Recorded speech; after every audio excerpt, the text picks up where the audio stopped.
biblical wisdom. So fear of the Lord is the beginning of true knowledge, and we ask God for wisdom, and then God gives us the opportunities to exercise it. So my prayer for you guys is, God, please give them wisdom. All right. Yes? What's the difference between giving wisdom and granting wisdom? Giving wisdom and granting God wisdom? giving you wisdom versus God granting you the ability to have wisdom.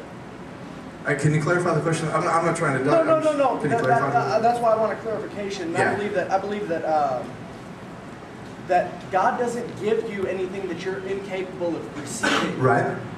But if you're capable of receiving wisdom, Mm-hmm. why would you not ask for God to grant you the ability that He inherently gave you? Not all are capable of wisdom. Right. So I'm sorry, I don't mean to interrupt. No. I'm bringing on. I'm not totally clear of what you're saying. I'm asking the blessing of giving wisdom Right. versus the blessing of granting you the ability to find the wisdom yourself through Him. Okay, so as in learning wisdom versus it just coming to you? Maybe grant isn't the right word. Allow me wisdom versus give me gift. Like saying, God, give me the wisdom, and it is a one-way direct thing versus God leading you towards the wisdom that you need, which seems like half of this portion is led towards. You learn the wisdom and you work from it. No, and I'm with you because I'm trying to cover both. I think I'm kind of hitting a little bit on both. What's my exactly. intent? I'm just wondering what yours give versus allow type thing. I mean, sorry, didn't mean to interrupt. No, don't I'm a feel. linguist. I apologize. No. I'm with you too. Because I think that's the reason why this is in two parts here. Is the fear of the Lord is the foundation of true knowledge in God, giving it to you, and then going into the situations as well. Because I've been in both, where all of a sudden something will just come to me where I'm just smarter, or I'm just not that smart, to a guy versus. Okay, I'll tell you a story. All right, so there was this girl, all right, and I wanted to date this girl like nobody's business, and she really loved Taylor Swift. So I was like, you know what?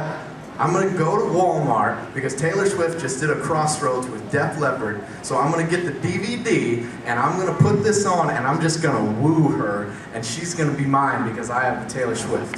And so I go to Walmart, I get the DVD, I got it all set up, I set everything up, and I call her and I'm like, baby, you need to come over because I got a DVD with Taylor Swift and Def Leppard. And she's like, nah, I can't do it.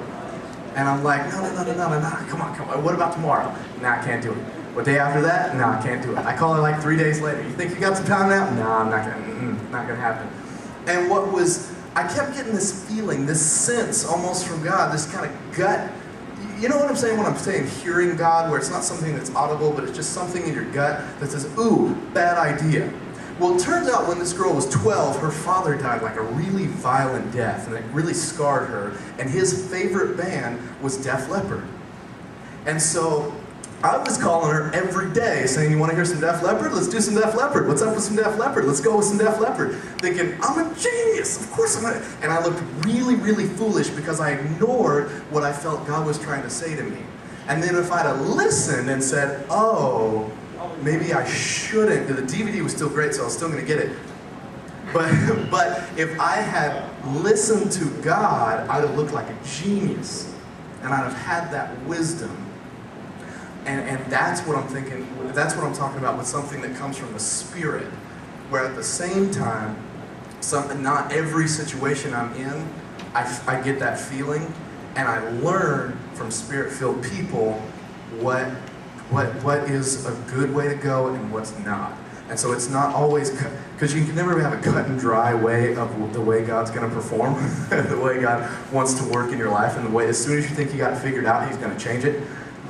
But I think that these two ways of understanding wisdom and handling them both are a great way that we can grow the wisdom.